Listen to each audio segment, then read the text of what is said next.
Oh, that's incredible. I don't That wine, understand it. that wine is out unbelievable for that kind of money.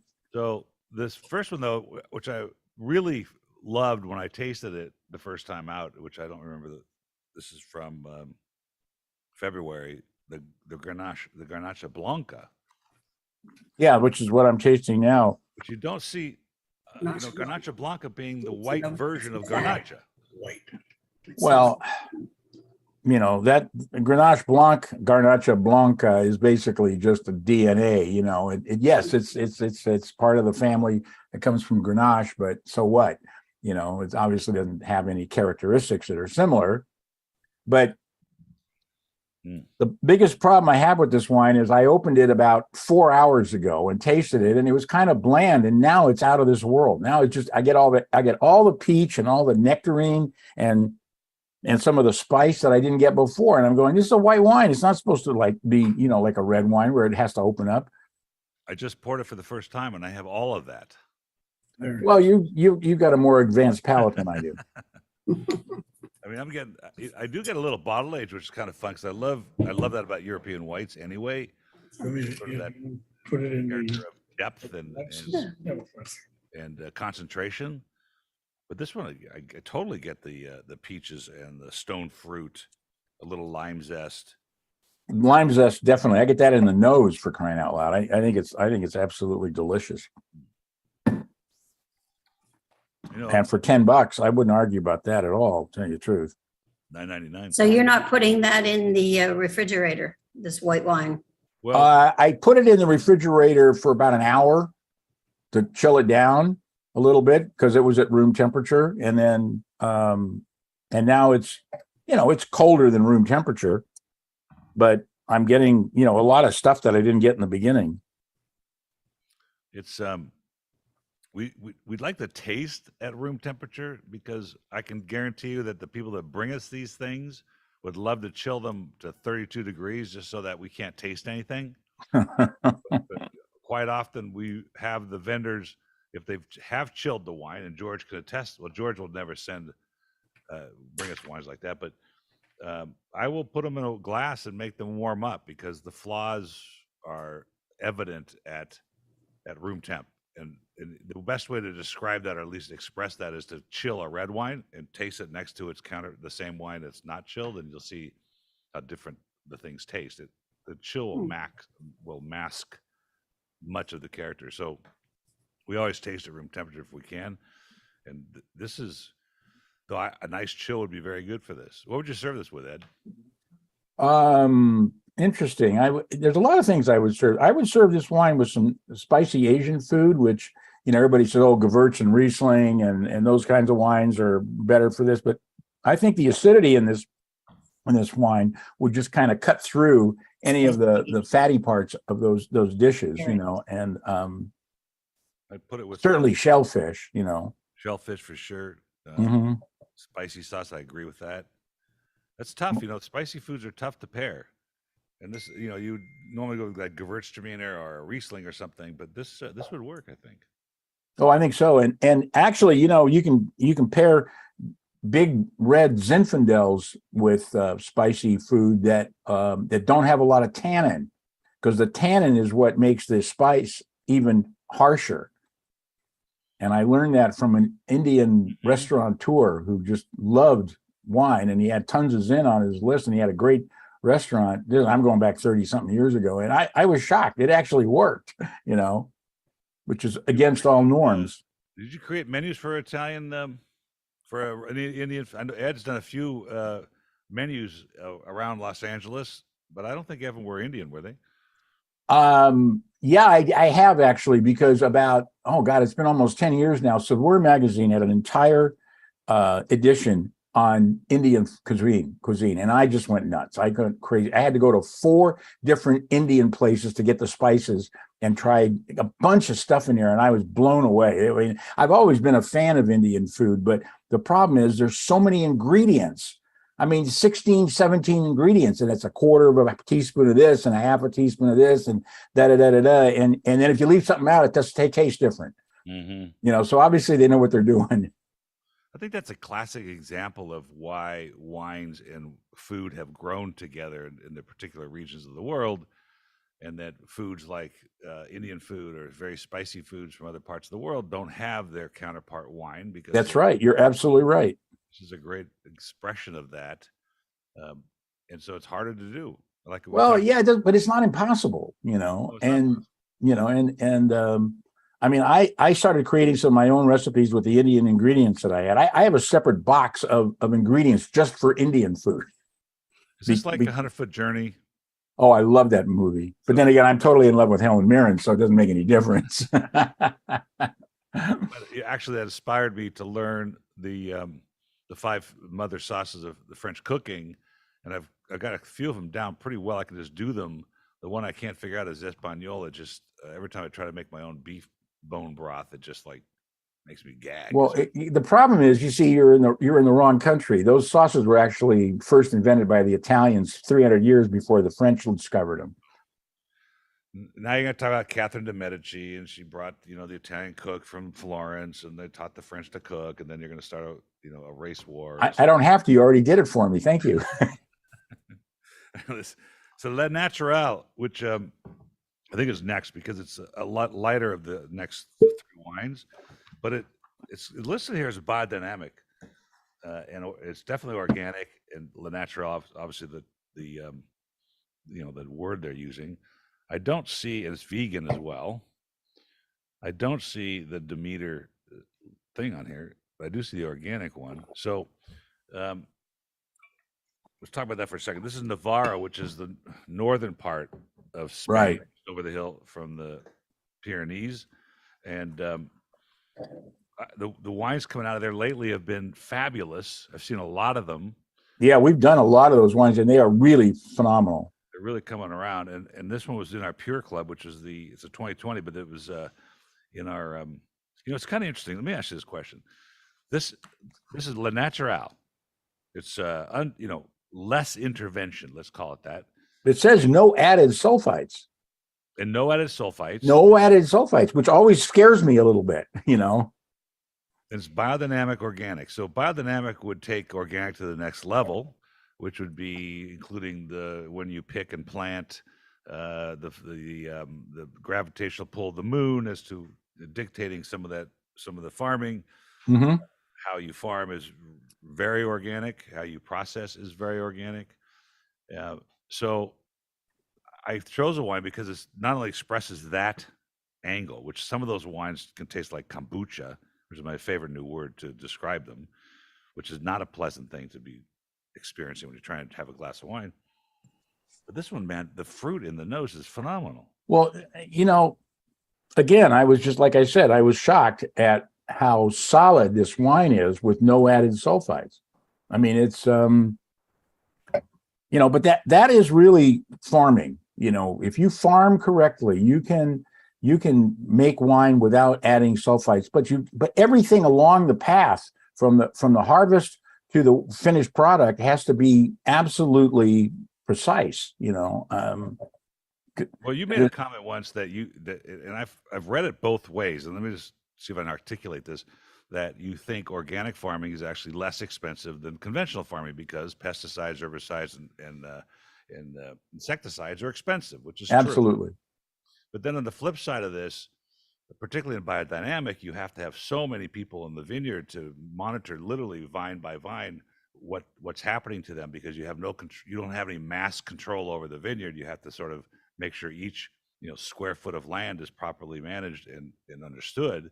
And so I've heard of like one person to 12 vines, 15, maybe 20 vines. That becomes a very expensive proposition to manage.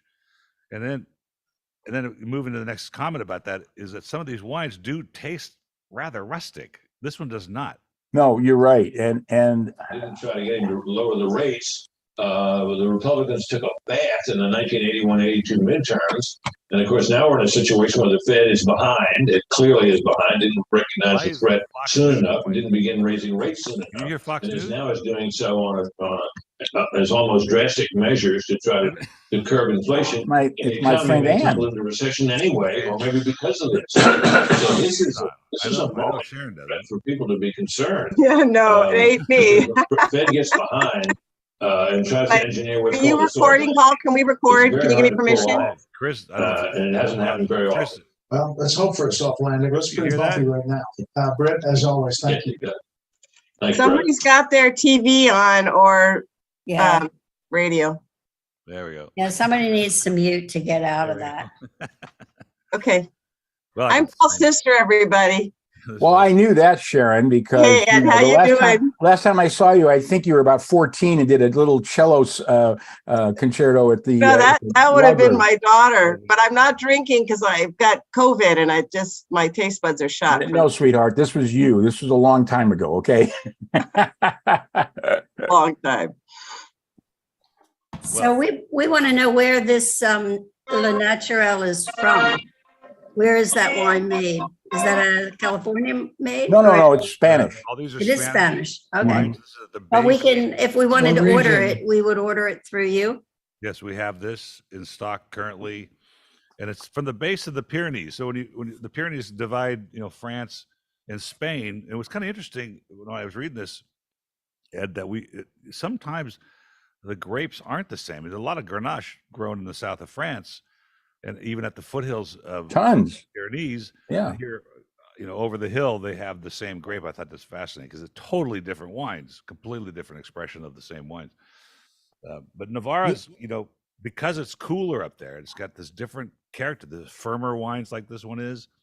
Lots of fruit character comes from those areas. And then as we talk about the organic and biodynamic movement, I tell you folks, I taste a lot of really bad organic attempts. I mean, it doesn't have to be bad. You don't have to suffer through a wine because you think it's good for you, which is I mean, that's what people have. You not seen some of these bottles where they're telling you, it's low carbohydrates and low sugar, and this has no sugar. This has no sugar. None of the wines we have today probably have sugar in them. Yeah, 0.5% or a third of 1.3%, Not but that you can't taste that. No, and not that that's going to affect the health benefit. The health benefit is the little buzz you get after a couple. No, I'm kidding.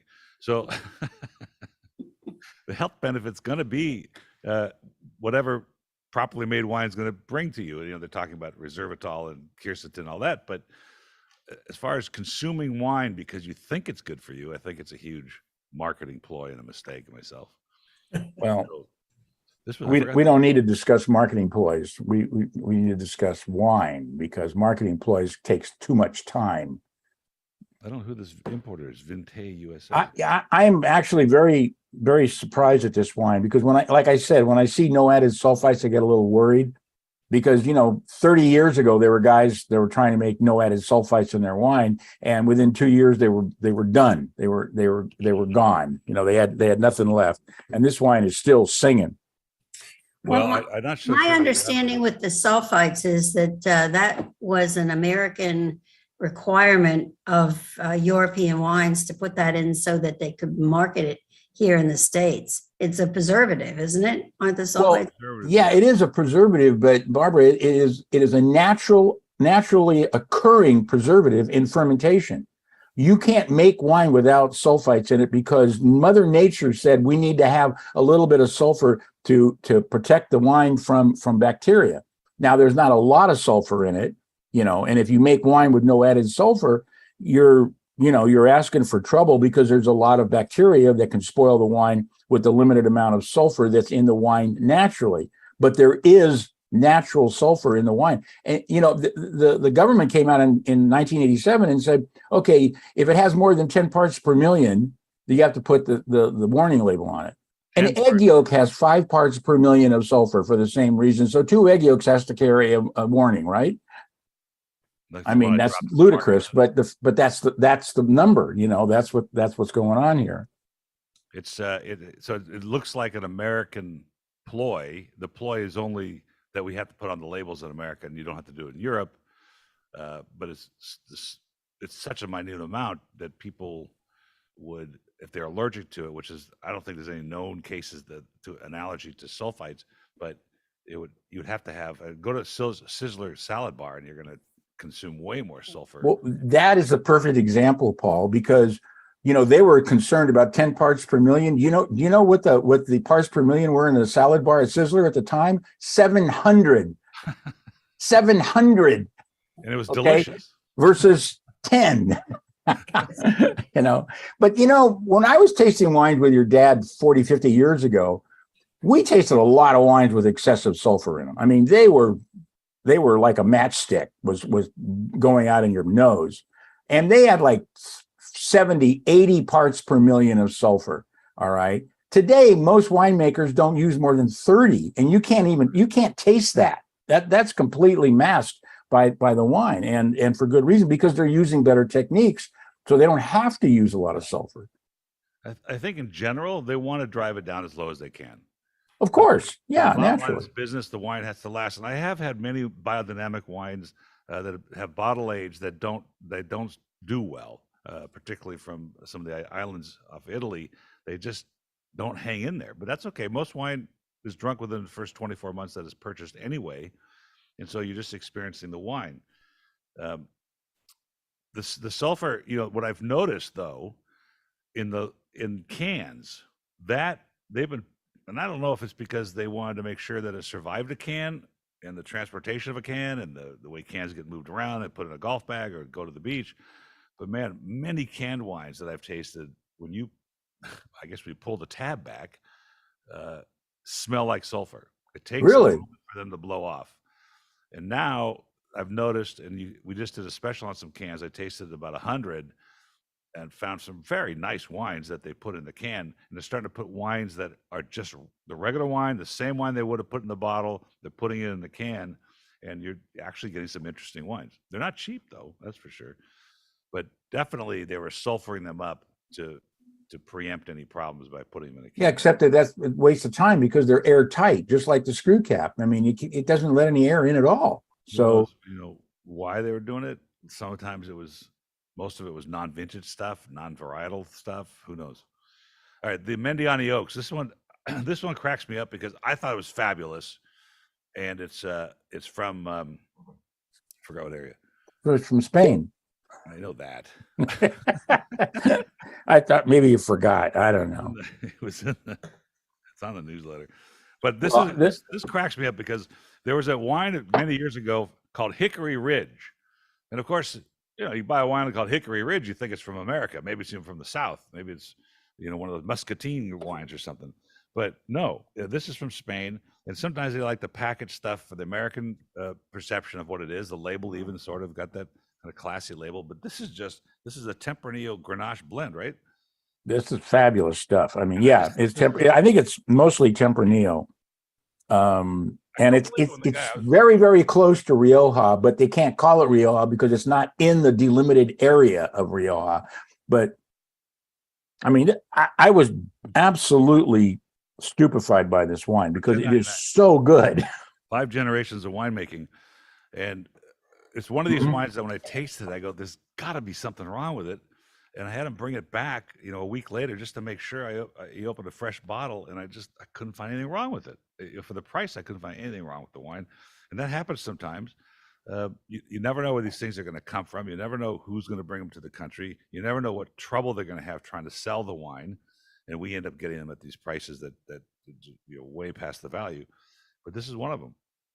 No, it is really spectacular. I was just blown away by this wine, and especially if that price, that's insane. Because if this wine had a Rioja sticker on it, it would be $25, and nobody would argue.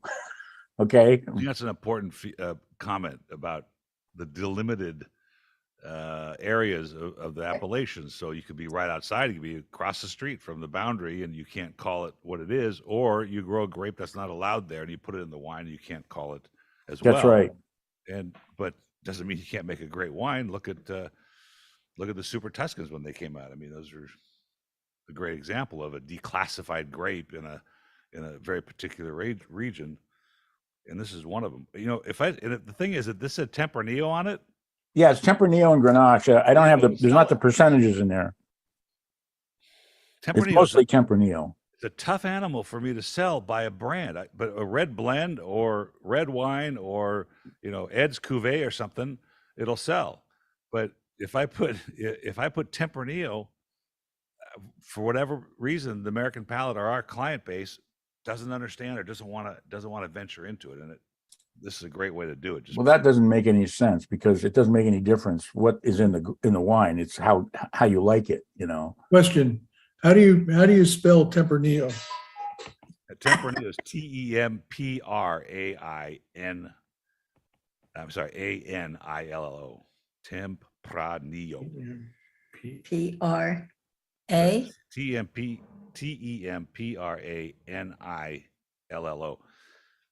And it is the noble grape of the center of Spain anyway.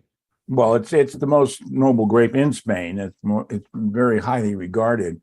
And what I love about Tempranillo is this wine ages like you cannot believe. People like to talk about Bordeaux's aging and Burgundy's aging. I have had 50 and 60 and 70-year-old Riojas that were out of this world. Unbelievable wines. And you taste those wines and you go, that's what they can do. Now, obviously, they're coming from very good houses, but still, that grape has a tremendous longevity. And the beauty of it is you can taste it now and you can taste it in 20 years, if you're still around, of course. Ed, we're going to ask you about a wine that we got from a friend in 1992. In 1992. He was Spanish. It came from from Gandia area, he was Still in the box. Still in the box. And if you said they age well. We have sort of wondered whether we can even open this, whether it will explode or.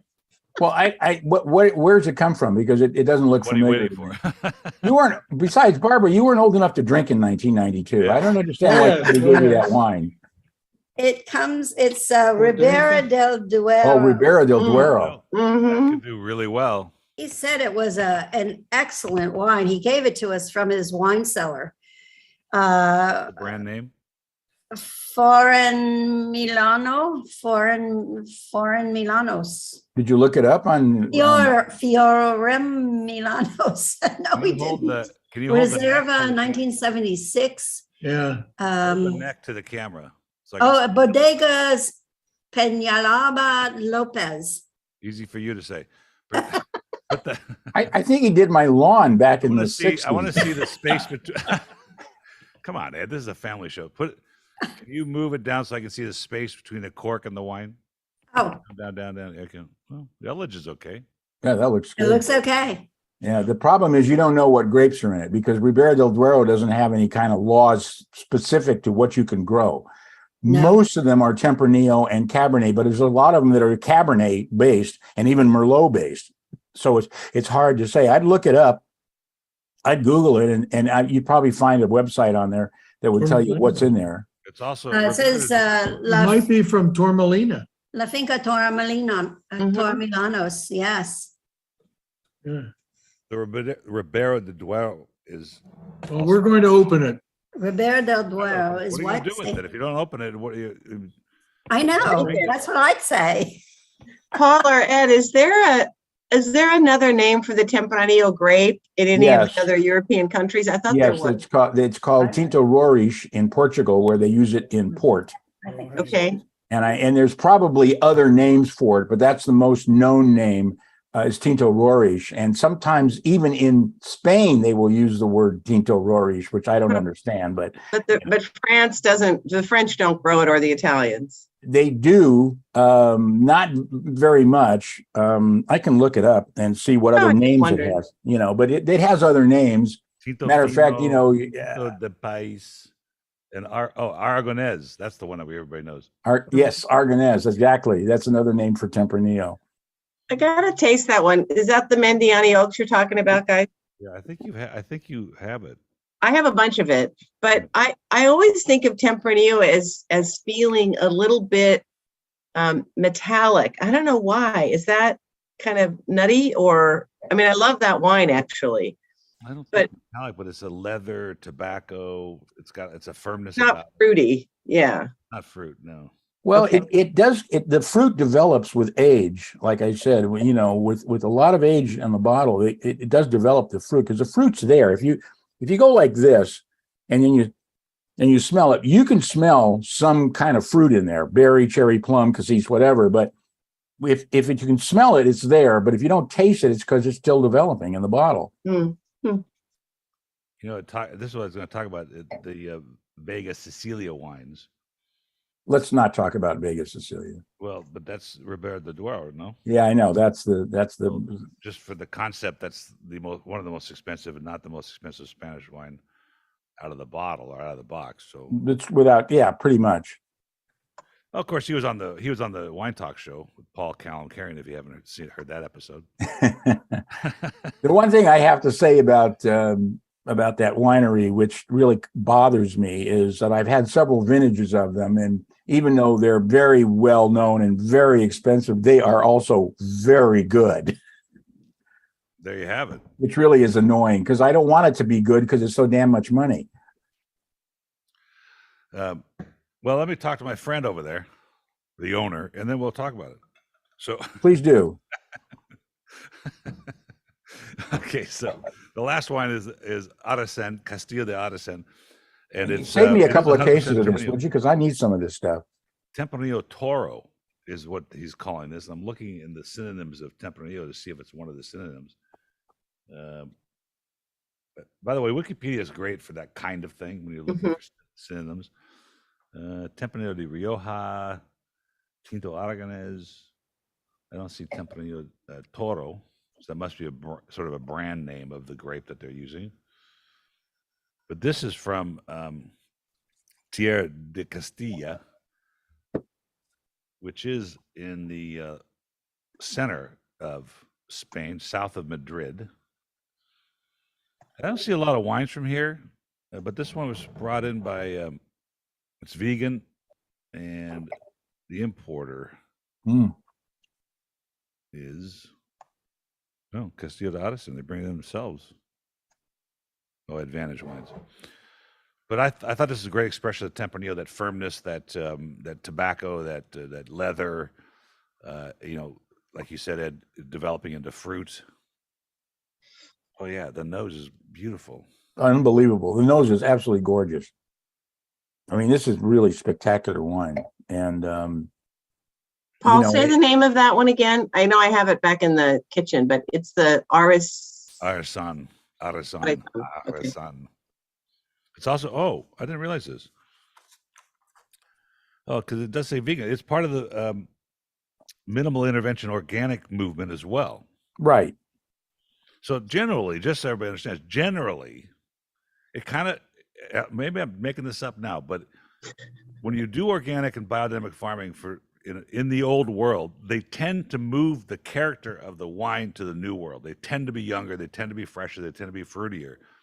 And I suppose just from the overall approach to farming and manufacturing, the wine character shifts a little bit.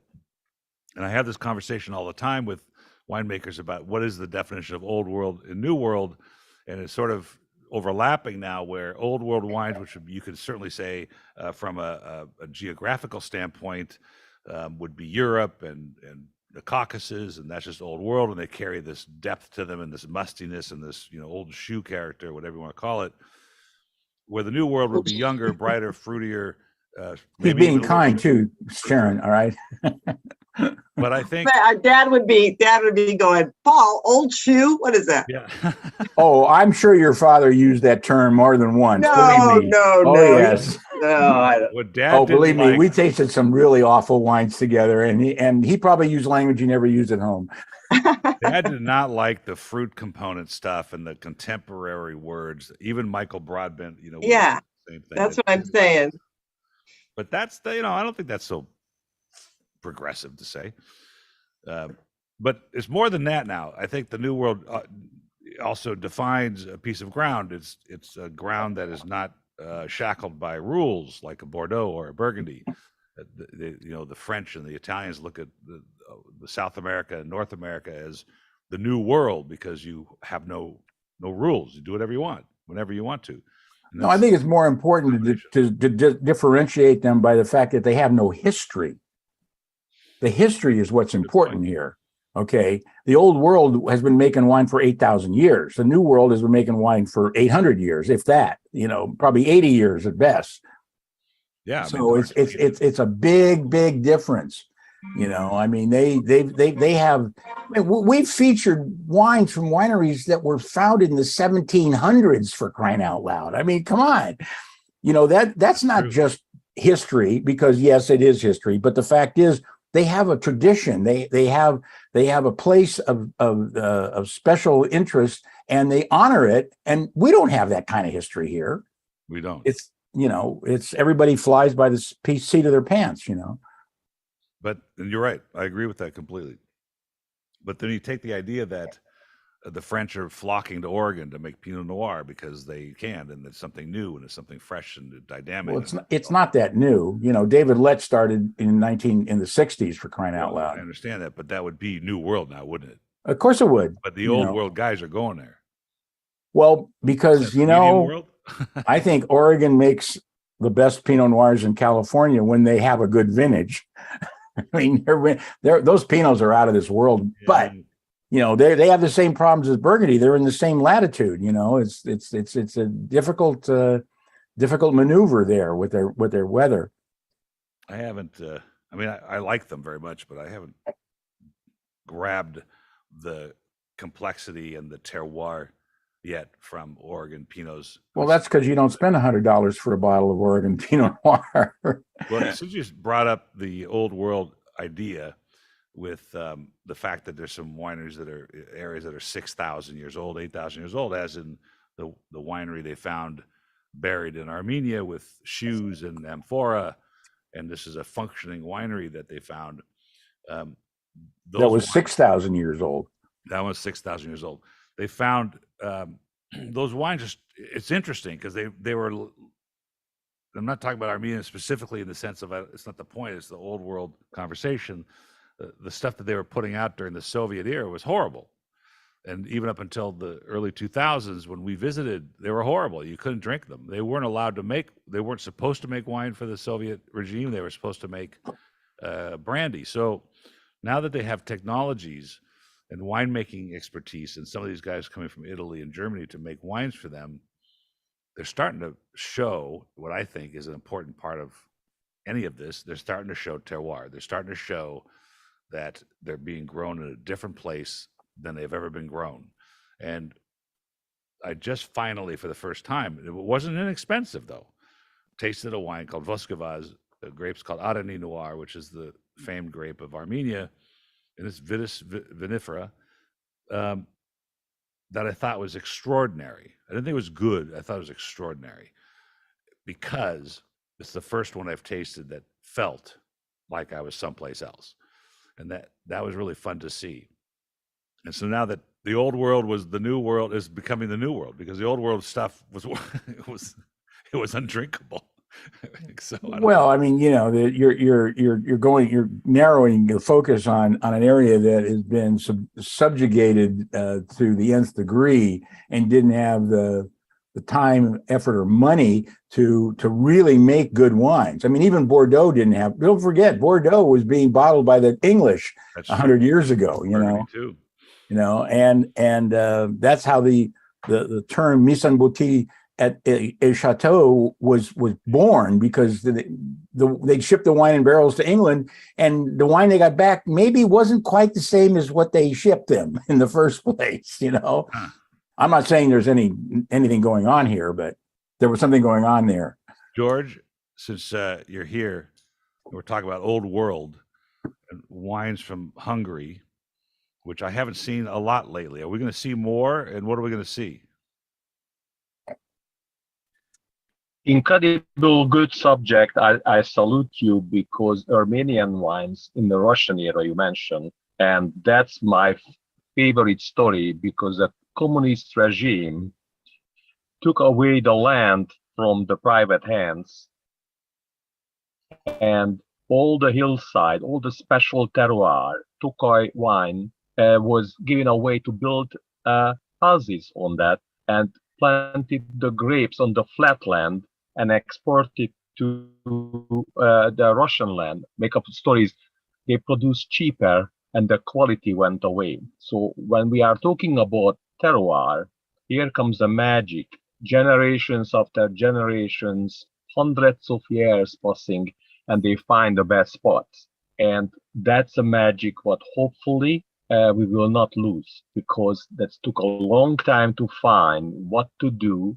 And the trends are frightening, because just like how you discuss it so well, the addition of sulfur is zero effect on health, zero effect on anything except one thing, that's a trend. So we cannot do it. Everything will be fine. And I mentioned something. I'm listening this conversation, and 99% is not the wasted time, because your factual informations are very, very good.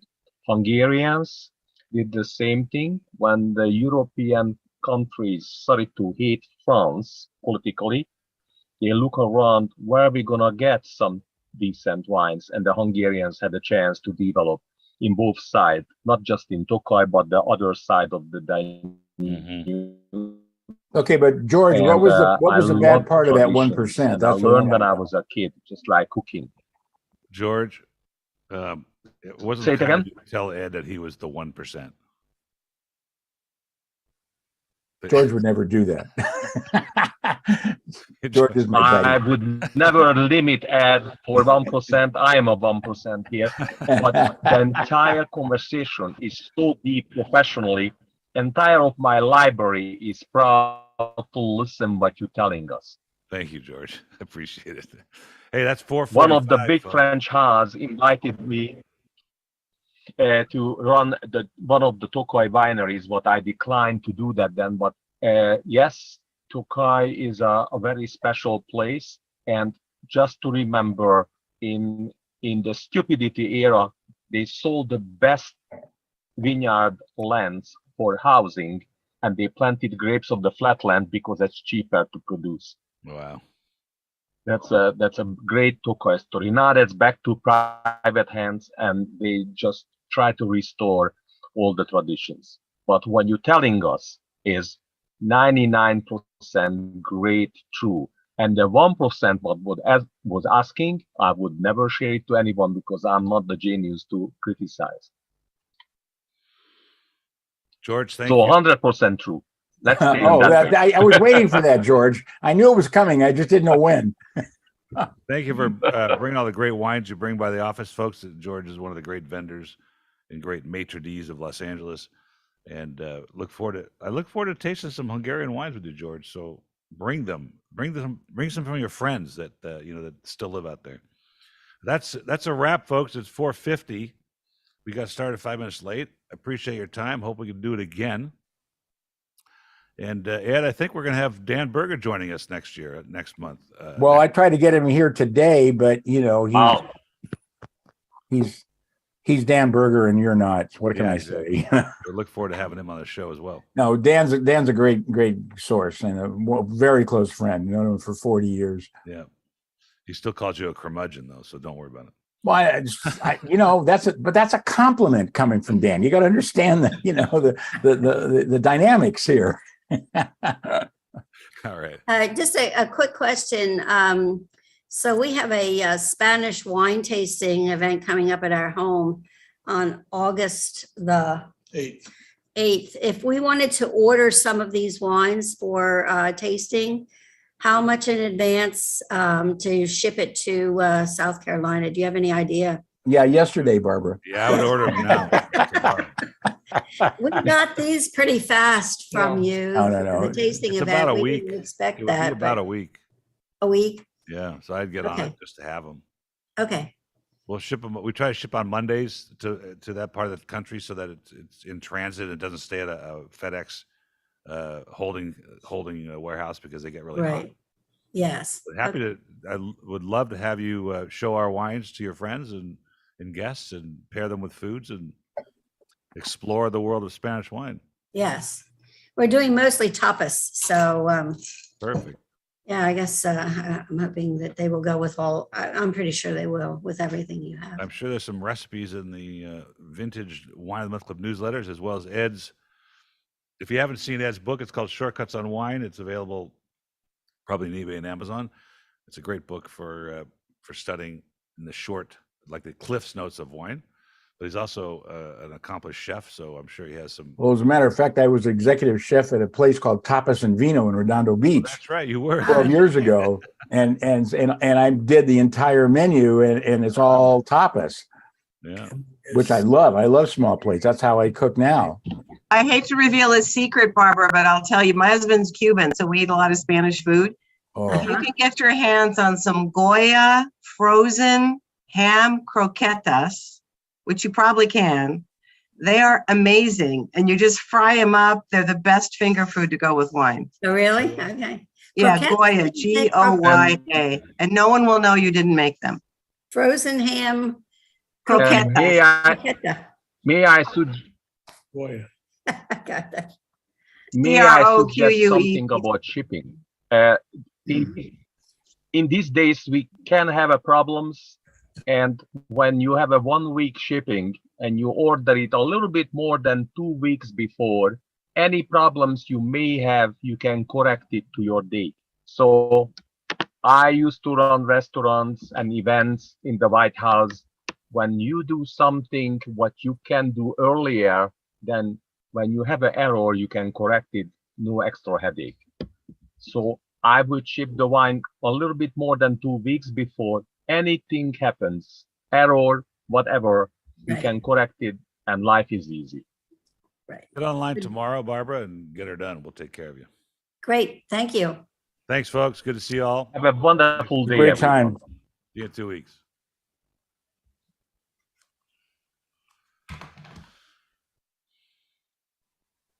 Five fingers.